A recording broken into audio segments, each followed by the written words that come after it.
प्यारे बच्चों अस्सलाम वालेकुम। आज हम क्लास 3 के उर्दू की एक नज़म बादल और तारे पढ़ेंगे जो कि लिखी है तलोक चंद्र महरूम ने। तो बच्चों हम शुरू करते हैं आज का लेसन। ख़त्म हुआ दिन सूरज डूबा, शाम हुई और उभरे तारे। वो रहा कि दिन ख़त्म हुआ, जब शाम को सूरज डूबता है तो दिन ख़त्म हो जाता है। तो दिन ख़त्म हुआ, सूरज डूब गया, अब शाम आई और उभरे तारे। जब शाम आती है तो फिर आसमान पे तारे निकलते हैं, है ना। जगमग जगमग करते आए नूर के टुकड़े प्यारे प्यारे। जगमग यानी कि चमकते चमकते, जो ये तारे जब शाम को निकलते हैं तो चमक रहे होते हैं। नूर के टुकड़े, है ना, प्यारे प्यारे चमकीले वो तारे शाम को निकलते हैं आसमान पर। कितने अच्छे लगते हैं वो तारे। दूर कहीं से ठंडे ठंडे तेज़ हवा के झोंके आए, और शाम को ठंडे ठंडे हवा के झोंके भी आते हैं ना, वो जो बहुत अच्छा लगता है जब शाम को वो ठंडी ठंडी हवाएं चलती है। कांधों पर अपने वो उठाकर छोटे छोटे बादल आए, और इन हवाओं के साथ छोटे छोटे बादल भी होते हैं। तो ये ठंडे ठंडे हवाएं अपने साथ छोटे छोटे बादल भी लाते हैं। उनको देख के और भी बरसा नूर मसरत का तारों का, कोई छुपा और कोई निकला बादल के इन अंबारों से। जो ये बादल के अंबार होते हैं, मतलब ढेर होते हैं, अंबार हो गए ढेर।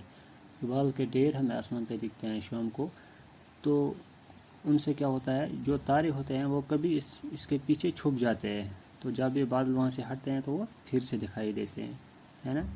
तो ये चमकते तारे जो हैं कभी इन बादलों के पीछे छुप जाते हैं, तो कभी हमें दिखते हैं जब बादल वहाँ से हटते हैं तो निकल आते हैं ये तारे।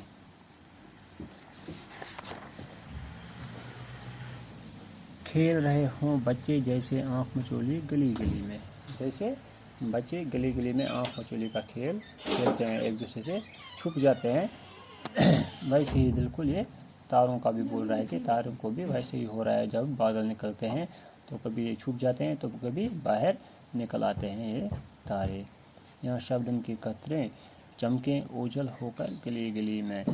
या जैसे शबनम के कतरे हम दूर से देखते हैं कि गली में चमक रहे होते हैं, है ना। दूर से जब हमें नज़र पड़ते हैं बादलों इन कतरों की तरह, शबनम के कतरों की तरह, तो दूर से हमें बहुत चमकीले नज़र आते हैं। तो वहाँ जाते हैं तो वो इतने चमकते नहीं है ना। तो यहाँ अब कुछ वर्ड्स अल्फाज लिखे गए हैं और इनके माने। जगमग हो गए चमक चमकना, मसरत हो गई खुशी, अंबार के मतलब हुआ ढेर, शबनम हो गए औस, ओझल होना हो गया नज़रों से दूर होना, नज़रों के सामने न होना यानी कि दूर होना। ठीक है बच्चों, तो इस तरह से हमने ये नज़म पढ़ी जो कि लिखी थी तलोक चंद्र महरूम ने। इसका नाम क्या था, बादल और तारे। तो इसमें हमने देखा कि शाम को जब सूरज डूबता है तो तारे निकलते हैं, और शाम को ठंडी ठंडी हवाएं चलती हैं, और बादल भी होते हैं शाम को आसमान पे। तो वो बादल जो हैं वो इन तारों को छुपा देते हैं। जो ये तारे हैं ये उनके पीछे छुप जाते हैं, तो कभी कभी निकल आते हैं जब बादल वहाँ से हटते हैं। तो जैसे बच्चे क्या करते हैं गली में, वो आँख मचोली का खेल खेलते हैं, बिल्कुल वैसे ही इनके साथ भी होता है। कभी ये बादलों के पीछे छुपते हैं तो कभी निकल आते हैं, ठीक है ना। तो कितने बहुत अच्छे ये तारे लगते हैं हमें शाम को। तो आज हमने ये लेसन हमने पढ़ी, ये नज़म हमने पढ़ी बादल और तारे। ठीक है बच्चों, कल हम इसके क्वेश्चंस करेंगे। ओके, अल्लाह हाफिज़।